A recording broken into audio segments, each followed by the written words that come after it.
মহারাজজি, পূজা পাঠ নাম জপ করার পরও যদি মনে শান্তি না আসে আর আমাদের মনে হয় যে পরিস্থিতি অনুকূল হচ্ছে না, তাহলে কি করব? মহারাজজির উত্তর, তাহলে বুঝে নাও এটা পূর্বের করা পাপের ফল।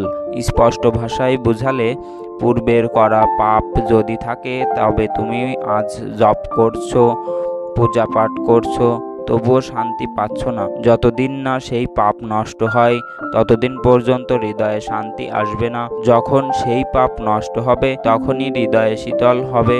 আর যতদিন তা নষ্ট হবে না ততদিন তোমাকে জ্বালাবে, কষ্ট দেবে।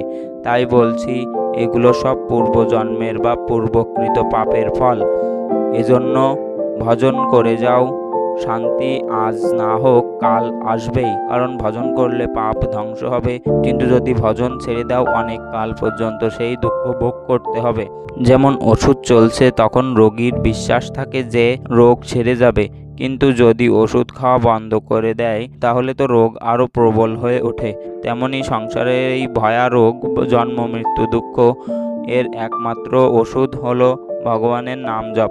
যতক্ষণ নাম জপ চলছে ততক্ষণ হৃদয়ে দহন, অশান্তি, কষ্ট আসতে পারে, কিন্তু তার ফলশ্রুতিতে শান্তি ও মঙ্গল আসবেই।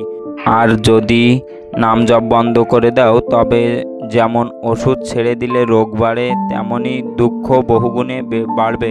তাই বুঝে নাও এই সবই পাপের ফল। যখন পাপ থাকে তখন হৃদয়ে দহন হয়, সেই দহনেই পাপ নষ্ট হয়। এজন্য নাম জপ চালিয়ে যেতে হবে, অবিরত নাম জপ করতে হবে।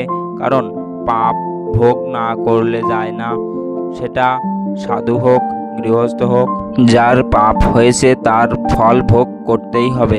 বদনাম, অপমান, তিরস্কার, রোগ, কষ্ট সবই ভোগ করতে হয়। সেই দহন, সেই প্রতিকূলতাই পাপকে নষ্ট করে। দুঃখে পাপ নষ্ট হয়। যখন আমরা অশান্ত, দুঃখী হই তখনই পাপের দণ্ডভোগ হয়।